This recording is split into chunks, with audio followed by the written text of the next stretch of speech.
আমি আগেও বলেছি আবারও বলছি, একটা কমপ্লিটলি সার্কিটকে খুব সহজে অ্যানালিসিস করতে গেলে আমার কতগুলো ল আর কতগুলো থিওরি লাগে। তার মধ্যে ল গুলো আমরা লাস্ট ডে বলেছি কি, Ohm's law, Kirchhoff's current law, KCL and Kirchhoff's voltage law, KVL. এবং আজকে তিনটে থিওরেম করাবো, সেটা হচ্ছে superposition theorem, Thevenin's theorem and Norton's theorem. তো এই তিনটে ল আর এই তিনটে থিওরেম যদি আইডিয়াটা ক্লিয়ার থাকে, তাহলে তোমরা যে কোনো সার্কিটকে খুব সহজে অ্যানালিসিস করতে পারবে। ঠিক? তো চলো দেখে নেওয়া যাক what is superposition theorem. Superposition theorem এরকম, যদি কোনো একটা সার্কিট বা নেটওয়ার্ক একাধিক একের বেশি সোর্স ক্যারি করে, তাহলে কোনো একটা পার্টিকুলার ব্রাঞ্চের ভোল্টেজ বা কারেন্ট কিভাবে মেজার করতে হয়। দেখো, তোমাকে কেউ থিওরি লিখতে দেবে না, কিন্তু কনসেপ্টটা জরুরি। ধরে নিলাম এটা একটা সার্কিট দেওয়া আছে এবং এখানে E1 আর E3 দুটো অ্যাক্টিভ সোর্স, দুটোই ভোল্টেজ সোর্স নিয়েছে। এখানে কোনো একটা দুটো কারেন্ট সোর্স হতে পারে, বা একটা ভোল্টেজ একটা কারেন্ট সোর্স হতে পারে, আবার দুয়ের বেশিও হতে পারে সোর্স। আমি একটা এক্সাম্পল নিলাম এরকম। এবং Z1 Z2 Z3 তিনটে ইম্পিডেন্স আছে। ঠিক আছে? এটা পিওর রেজিস্টিভ নাও হতে পারে, আবার হতেও পারে। পিওর রেজিস্টিভের সাথে রিঅ্যাক্টিভ পার্টও থাকতে পারে, ক্যাপাসিটিভ অথবা ইন্ডাকটিভ, সেগুলো পরে বলবো।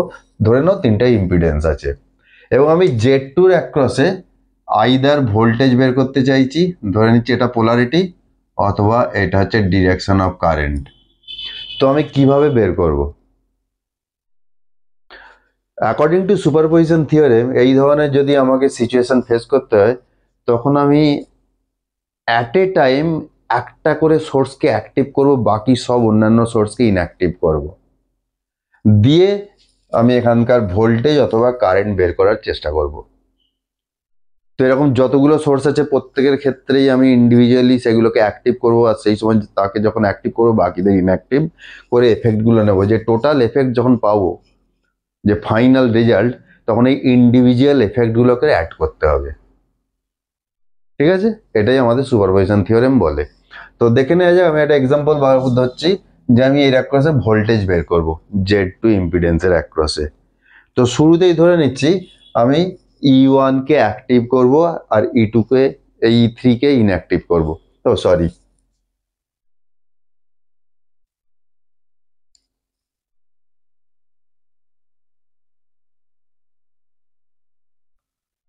এটা E2। তো ইনঅ্যাক্টিভ করার প্রসেস কি? কোনো ভোল্টেজ সোর্সকে যদি ইনঅ্যাক্টিভ করতে হয়, তাহলে তার দুটো টার্মিনালকে শর্ট করে দিতে হবে। তো ধরো এটাকে যদি আমি ইনঅ্যাক্টিভ করতে চাই, তাহলে ধরে নাও মনে মনে এটাকে শর্ট করে দিলাম, তাহলে ওর এফেক্ট জিরো হয়ে গেল শুধুমাত্র। এবং তখন তাহলে কি হচ্ছে, এটা শর্ট হয়ে গেলে দেখা যাচ্ছে যে Z2 আর Z3 কিসে চলে আসছে, প্যারালাল। ঠিক? তো Z1 আর Z2 Z3, তাহলে টোটাল ইম্পিডেন্স কত হবে তখন? Z1, আমি ডিটেলসে যাব না, শুধু আইডিয়াটা দিয়ে দিচ্ছি। Z2 Z3 প্যারালাল, এই হচ্ছে আমার এফেক্টিভ ইম্পিডেন্স Z। তাহলে টোটাল কারেন্ট কত এখান থেকে ইনিশিয়েট করবে? Current initiated by E1 is I1 assume. সেক্ষেত্রে এই পথ এই নোডে আসার পরে এই I1টা দুটো কম্পোনেন্টে ভেঙে যাবে, একটা থ্রু Z2, একটা থ্রু Z3। আমরা কোনটা নিয়ে ইন্টারেস্টেড? Z2 নিয়ে। তো সেক্ষেত্রে কি হয়, কতটা কারেন্ট পাবো? তো প্রথমেই আমাকে বের করে নিতে হবে I1 এর ভ্যালু। টোটাল ইম্পিডেন্স হচ্ছে E1 আর sorry voltage E1 and circuit impedance Z। তাহলে আমি টোটাল কারেন্ট কত ইনিশিয়েট করছে এই সার্কিট পেয়ে গেলাম। এবার এই নোডে আসার পর আমি চাইছি এটার মধ্যে দিয়ে কত যাবে। তো কত যাবে? সাপোজ I, আমরা এটাকে দেখিয়েছি I কত। টোটাল কারেন্ট যদি I1 হয়, আমরা জানি কারেন্ট ডিভাইডার রুল অনুযায়ী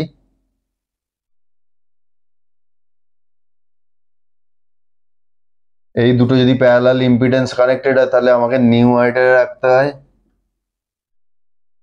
Z3 আর নিচে এ দুটোর যোগফল।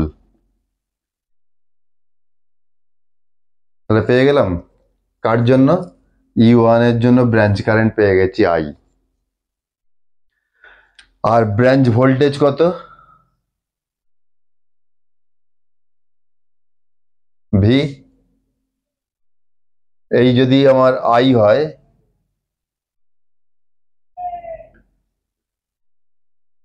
Into Z2 is voltage. এটা কার জন্য পেলাম? ফর E1 হয়ে গেল। এবার সিমিলারলি আমাকে E2 কে অ্যাক্টিভ করব, E1 কে ইনঅ্যাক্টিভ করব। দেখো এখন E2 কে অ্যাক্টিভ করে দিয়েছি আর এটাকে প্যারালালি শর্ট করে দিয়ে E1 কে ইনঅ্যাক্টিভ করে দিয়েছি। তাহলে তখন আমার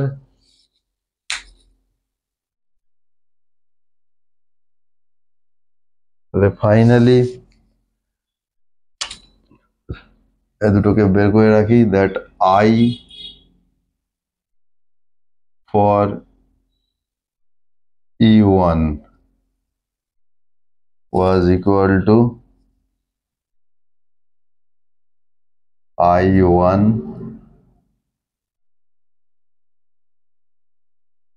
into Z3 by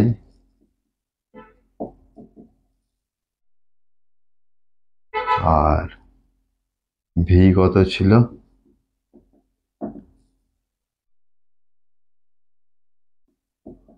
I into Z2, where I1 was equal to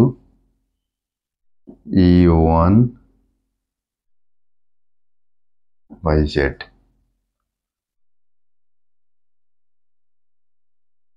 and Z was equal to Z1 plus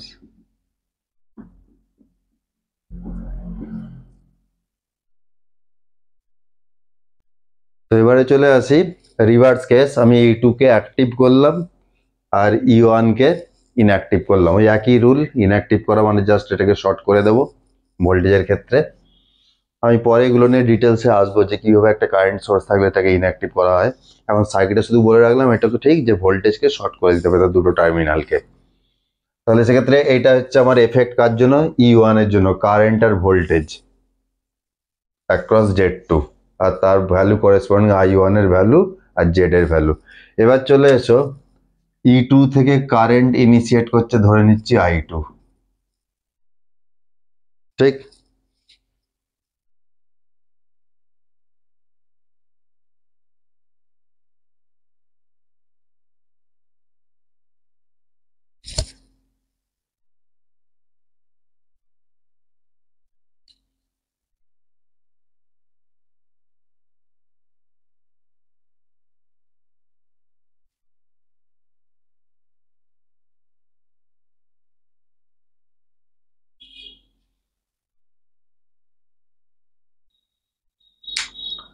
এবার দেখে নেওয়া যাক আমরা E2 কে অ্যাক্টিভ করব আর E1 কে ইনঅ্যাক্টিভ করব, এগেন সেম মেথড শর্ট করে দিয়ে আমার এর অ্যাক্রসে ভোল্টেজ আর কারেন্ট কেমন দেখা যায়। তো আবারও যখন এটা শর্ট হয়ে গেছে তার মানে Z1 আর Z2 প্যারালালে চলে আসছে, দেখতেই পাচ্ছ। তাহলে তখন টোটাল ইম্পিডেন্স Z প্রাইম আমি ধরছি, আগেরটা Z ধরেছি, এখন Z prime. Total circuit impedance এদিক থেকে যদি দেখি Z prime that is equal two Z3 এর সাথে সিরিজে আর এই দুটো প্যারালাল কম্বিনেশন।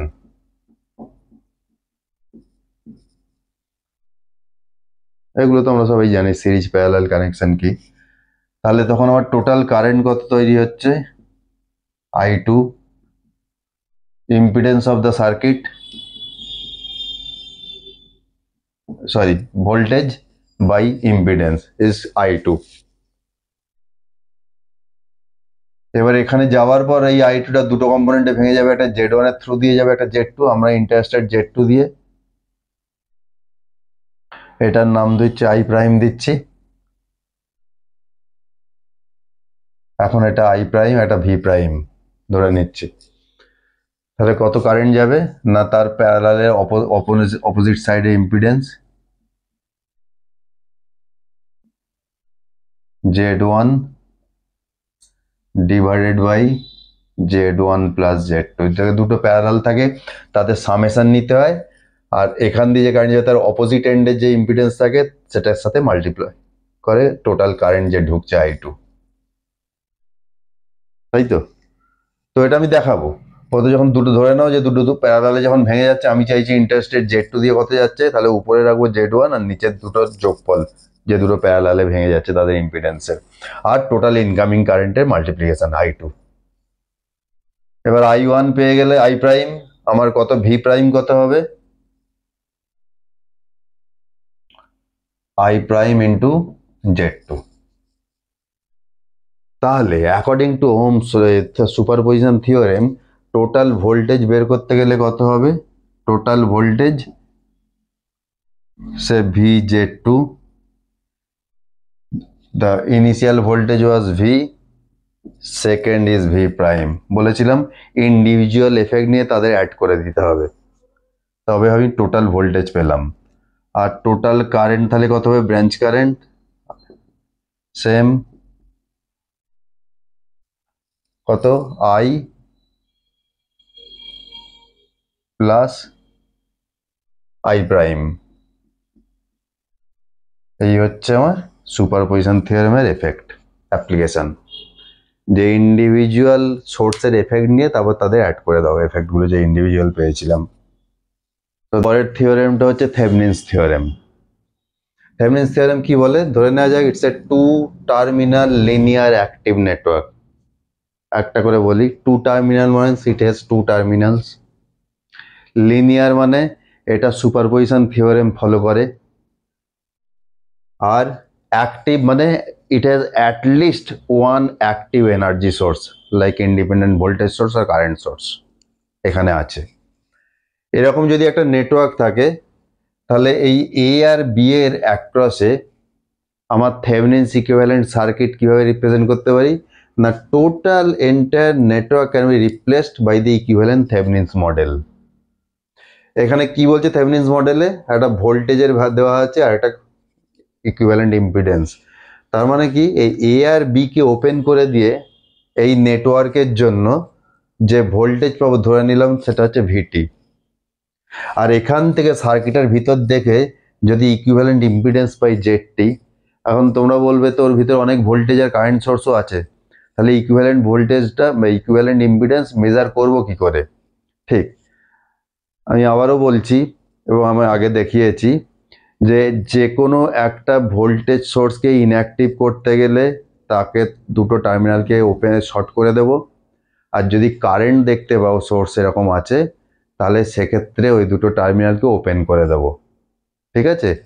এবং তাদের ইন্টারনাল ইম্পিডেন্সগুলো থাকবে, শুধু পার্টিকুলার ভোল্টেজকে শর্ট করব আর কারেন্টের ক্ষেত্রে ওপেন করে দেব, কিন্তু তাদের ইন্টারনাল ইম্পিডেন্সের এফেক্ট থাকবে, সেগুলো আমি আগেও দেখিয়েছি। তো সেইভাবে ওই ভোল্টেজ আর কারেন্ট সোর্সকে তাদের ইন্টারনাল ইম্পিডেন্সগুলো দিয়ে খালি রিপ্লেস করলে আর অন্যান্য যেসব ব্রাঞ্চ রেজিস্ট্যান্স বা ক্যাপাসিট্যান্স ইন্ডাকটেন্স এগুলো আছে তাদের রেখে দিয়ে আমার যেভাবে ইকুইভ্যালেন্ট ইম্পিডেন্স মেজার করতে হয় আমার এখান থেকে দেখব কত আছে। আমি একটা এক্সাম্পল দিলে বুঝতে পারবে।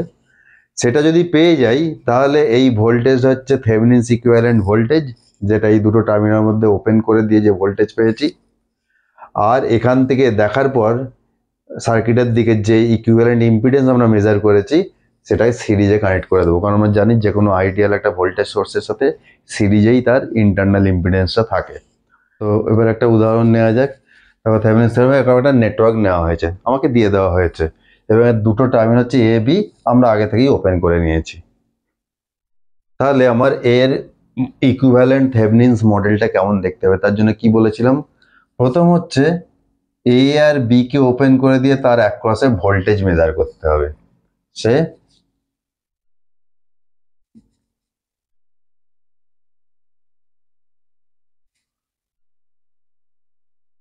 VT, Thevenin's equivalent voltage between terminals A and B। তো একটা জিনিস দেখো, এটা তো ওপেন, তার মানে এর মধ্যে দিয়ে কোনো কারেন্ট যাবে না। তো আমরা যদি একটু আগেও দেখিয়েছি এই টার্মিনালের ভোল্টেজ এই রেফারেন্সের রেসপেক্ট, এটাকে আবার নিচের দিকটা B গ্রাউন্ড বলতে পারবো, রেফারেন্স, এই ভোল্টেজটাকে মেজার করতে পারি V, সেই ভোল্টেজটাই কিন্তু অ্যাকচুয়ালি ভিটি, কারণ আমরা আগের দিনই দেখিয়েছিলাম যে কোনো একটা রেজিস্ট্যান্সের মধ্যে দিয়ে যদি কোনো কারেন্ট পাস না করে, আমি এখনো বলে দিচ্ছি ছোট করে, suppose it is I, if it is zero,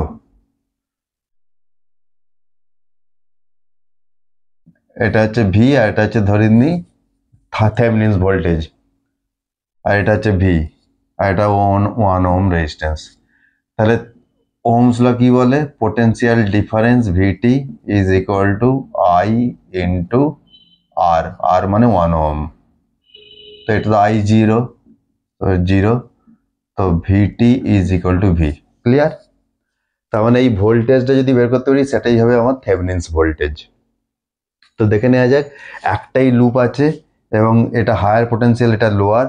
আমি যদি একটা নর্মালি আমি আগেও বলেছিলাম কোনো লুপে এইভাবে আমরা মুভ করব ক্লকওয়াইজ ডিরেকশন। তো আমরা যদি এখান থেকে শুরু করি, তো কারেন্টটা বাঁদিক থেকে ডান দিকে যাচ্ছে, higher potential, left side higher positive, right side negative polarity, এখানে উল্টো, এখানে এখানে প্লাস, এখানে মাইনাস। এবার বলো, এটা ধরে নিলাম যে আমার কারেন্ট যাচ্ছে আই, তাহলে এখান থেকে আমি যদি শুরু করি কেভিএল, কারণ লুপে মানেই কেভিএল অ্যাপ্লাই করতে হবে, তো আই ইন্টু 1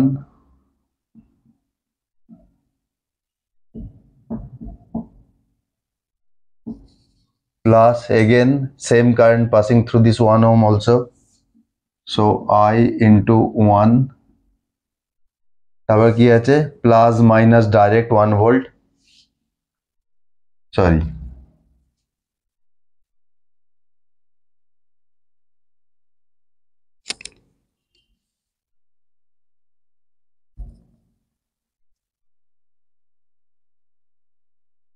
1, আর এখান থেকে এর কি হচ্ছে মাইনাস প্লাস, আগে মাইনাস পাচ্ছে, so -2 is 0, this is KVL. এখান থেকে খুব ইজিলি আইটা পেয়ে যাচ্ছি কত, 0.5 অ্যাম্পিয়ার আই পেয়ে গেলাম। তাহলে এর পয়েন্টের ভোল্টেজ বার করতে গেলে কি হবে, একটা ড্রপ হচ্ছে current when passing through this 1 ohm resistance, so total V is equal to I into 1 ohm plus 1 volt, তো I তো পেয়ে গেছি 0.5 plus 1, 1.5 volt, so this is our V and it is also VT, পেয়ে গেলাম। আর resistance কি বলেছি, এখান থেকে আমায় দেখতে হবে যে টোটাল ইম্পিডেন্স কত, এবং সেক্ষেত্রে যদি ভোল্টেজ সোর্স দেখতে পাই কি বলা হয়েছে, ইনঅ্যাক্টিভ করতে হবে বাই শর্টিং দেম। তাহলে দেখো তো, এই 1 ওহম আর এই 1 ওহম প্যারালালে চলে এলো, আর তার সাথে ও সিরিজে আছে, so J T is equal two 1 plus 1 parallel 1, এটা হবে 1.5 ওহম। তাহলে ভিটি জেড টি পেয়ে গেছি, তাহলে ইকুইভ্যালেন্ট মডেলটা কেমন হবে দেখতে,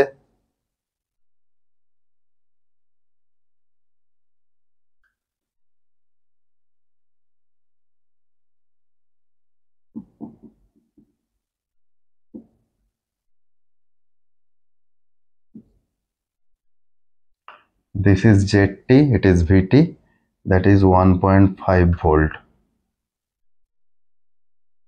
হয়েছে। সো এইভাবে আমাদের ইকুইভ্যালেন্ট মডেল বের করতে হয়, থেভেনিনস ইকুইভ্যালেন্ট।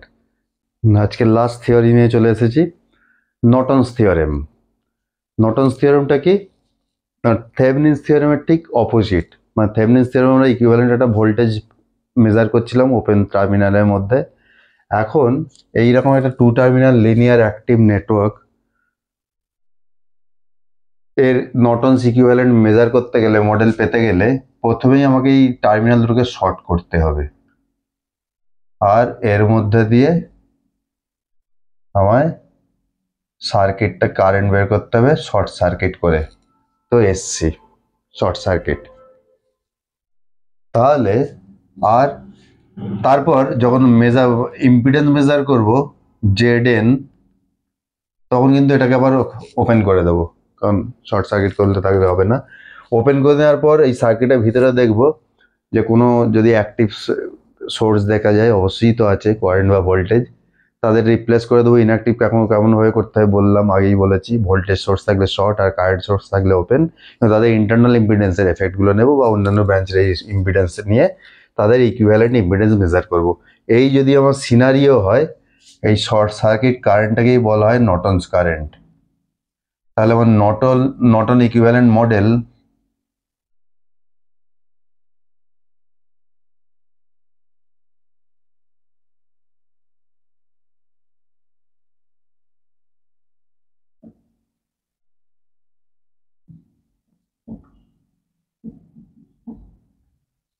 এই হচ্ছে আমার নর্টনস ইকুইভ্যালেন্ট মডেল। ধরো না এরকম একটা সার্কিট নিয়েছি, নর্টনস ইকুইভ্যালেন্ট বের করতে হবে।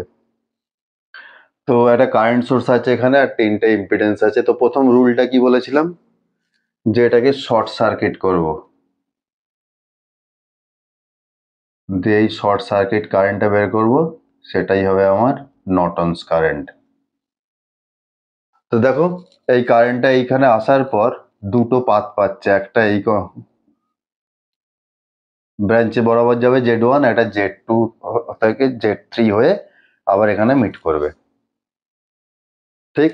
তো একটা পাথে কত রেজিস্ট্যান্স আছে Z1, আর একটা পাথে Z2 প্লাস Z3, এবং এরা দুজনে হচ্ছে প্যারালালে আছে। তাহলে আমি ইন্টারেস্টেড অ্যাবাউট দিস কম্পোনেন্ট। তাহলে এটা কত হবে,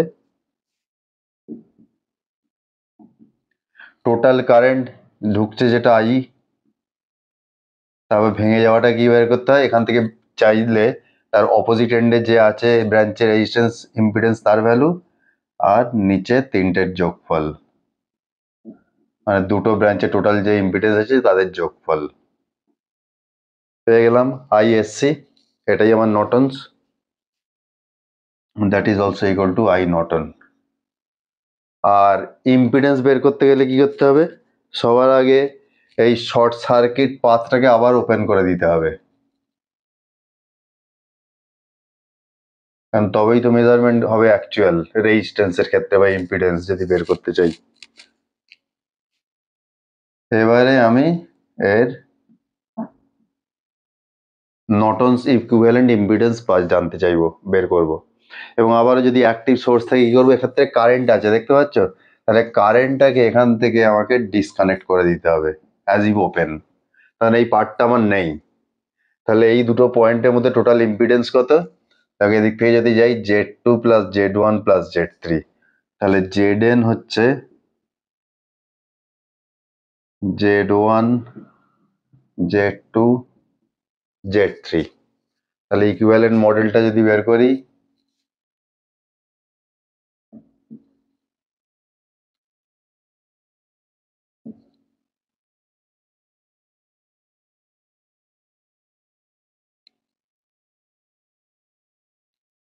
IN Zn, যাদের ভ্যালু আমার বের করা আছে।